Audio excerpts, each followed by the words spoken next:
So first of all, before we dig in, Hurricane Ida victims, my heart, all our hearts go out to you.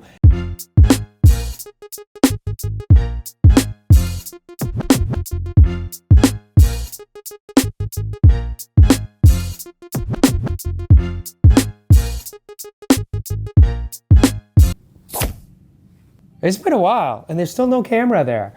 So what we're going to do today is we're going to talk about the differential makeup of the spectrum of ligament injuries in the knee.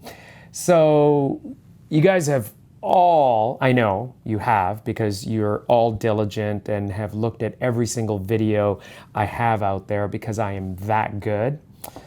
And so if you've seen my videos, you know I always talk about proprioceptive balance, kinematics, rehabilitation, conditioning, pre-game, game, post-game, training, all of that. All of that's important. So we're going to compare two athletes. So we got Joe Burrow and Nick Bosa. So what's the difference? Okay, so Nick Bosa, he had isolated ACL. He's doing great. He's come back. He's fantastic. He feels great. Well, what about Joe Burrow? Joe Burrow had ACL, MCL. He's not feeling too hot. He's not feeling great. So let's dig in. So you've all seen my knee models. I'm not going to go over it. These are my knee models. You got this, ACL blows this out. This is medial side. Let's pretend that's lateral side. You can go like this as well, because we're in Santa Cruz. And so you get ACL, MCL, it goes out. So combined ligament injuries in general are always worse than isolated ligament injuries. Isolated ligament injuries you can have, let's just assume they're all complete tears. So all things being equal, let's for the moment consider a complete ACL with a complete MCL. Doesn't always happen. You might get a grade 1 MCL, grade 2, but you could have a combined, let's just say that it's a complete rupture of the ACL, complete rupture of the MCL. So ACL, boom. You get a smash, bone bruise, cartilage impact, bone edema, chondral injury. That is underappreciated. We all know that it happens, but I don't know if everyone who's not in the medical, orthopedic, surgery, sports medicine world actually realize how underappreciated the bone bruises are. Because imagine taking your bone and smashing it down. I mean, you know how hard it hurts. You fall and smash your noggin or your thigh like with a Charlie horse, or get struck by the mafia with a steel pipe, like that's what happens in Jersey. Oh, we're not in Jersey? Good, thank God. So you get a bone bruise, and you can see it on the MRI, bright white light. And we don't know what the ultimate impact is. I mean, could there be medications, antibodies, treatment, stem cells, regenerative technologies, vitamins, all sorts of nutraceuticals, or holy water. Not making fun of any religion, but when I say that, I mean something magical, something that just transforms the care. So someone Wilson actually was selling like holy water. Oh, he was? I swear to God. Okay, so I was going to say that we're going to get some negative comments by the conservative religious community, and hey, I don't mean that in any manner, but hey, if someone's selling holy water, why not? So maybe holy water works. I hope it does. Let's have some. But ultimately, let's assume that holy water treats your soul, but it doesn't actually treat the knee injury. Let's just compartmentalize the two different injuries for assumption. No offense to any religion out there. Okay, so we got an ACL injury. We have an ACL, MCL injury. So the bone bruises may be worse with one versus the other. But what else happens? If you tear your ACL, you can get intracapsular injury, you can get extracapsular injuries, but you don't have the other ligaments gone. And what else is going on that is part of the knee? We've got nerves everywhere. Did you like that? Are you going to put a sound effect on that? Done. Done? It's like a Done. poof. Okay, so you have injuries everywhere, right? I'll even put smoke in there. Yeah, put smoke in there.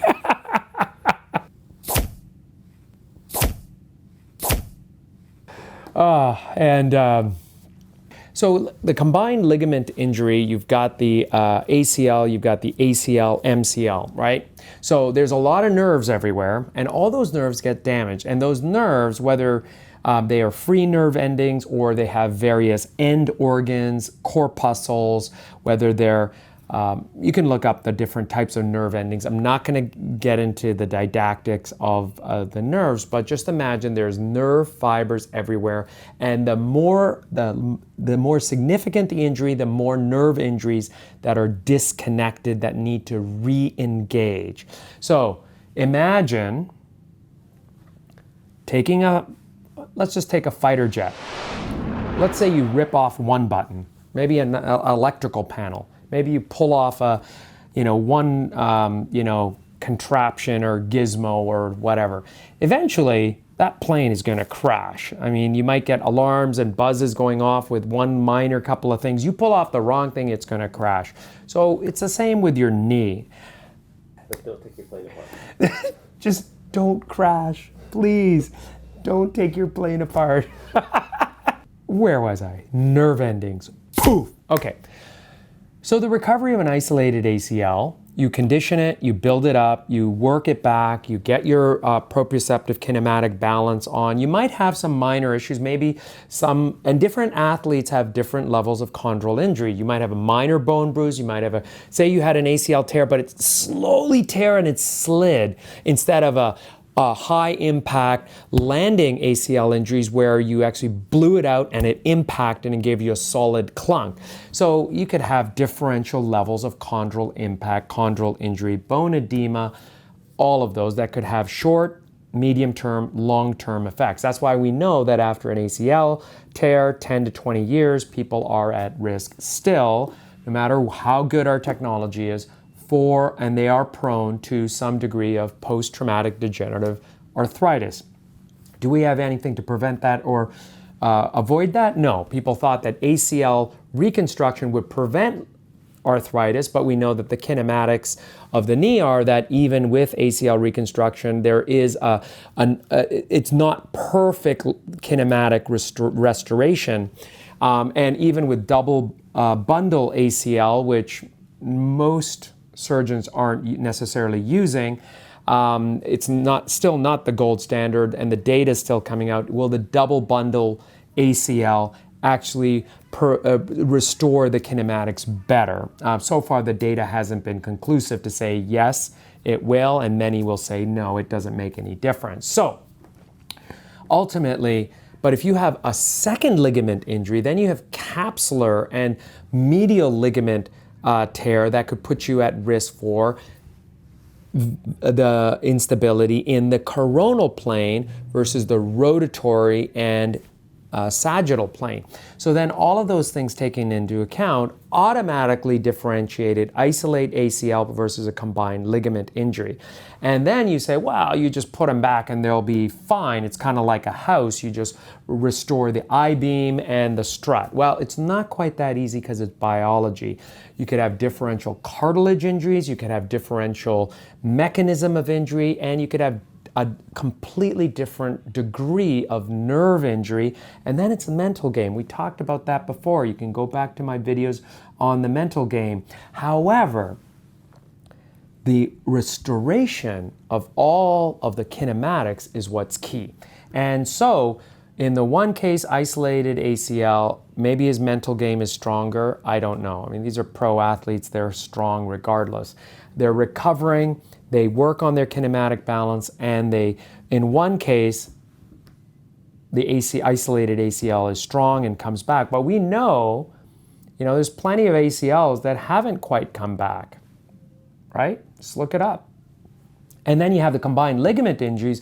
In some cases, some of them come back really strong and some don't. So that's the thing about healthcare. It's very gray. And that's why Google, Apple, all these companies are pulling out of healthcare. It's too gray an area. There's a lot of variability. There's biological science, genetic, and we understand that as physicians. And so it's one of the challenges that you can't just cure something with an app. You can't just cure something with a tendon or a strut or a reconstruction or a nail or a screw. As much as we believe, there's so much about biology. Now, we have come a long way from 10 years ago, 20 years ago, forget about 100 years ago. We are so far advanced, but we have so much more to go to. And the one thing we don't understand is the intrinsic kinematics of the knee when the athlete is playing. We know a lot what's happening in the lab with big, bulky, cumbersome equipment all over them, with cameras, arenas, watching them. But do we really know what's happening inside the knee every millisecond while that athlete is playing? Absolutely not. Zilch, zero, nada. Go ahead and argue. Comment down below, but you're wrong. That'll create some comments. So in any case, that's something we do not understand. So could there have been a difference between the two athletes from the get-go? Yes. Could there have been a difference between the athletes even if they had an isolated, identical mechanism of injury tear? Yes. What if they both had the same mental aptitude, same ACL, same mechanism of injury? Say they were wearing the same clothes, same weather, same temperature, all things being equal, no stress, no like contract over, contract being re-signed. Let's just say all things being equal, you take patient A and patient B, are they going to have identical outcomes? No. Could they have similar outcomes? Yes. Could they have completely disparate outcomes? Absolutely. But even if you take them the same, they have different genetics, different biology. Even if they're within a 0.0001 percentile difference, there's still a slight disparity. But in general, we know that ACL injuries with reconstruction can play and return to sports faster and better. But there is so much we don't understand.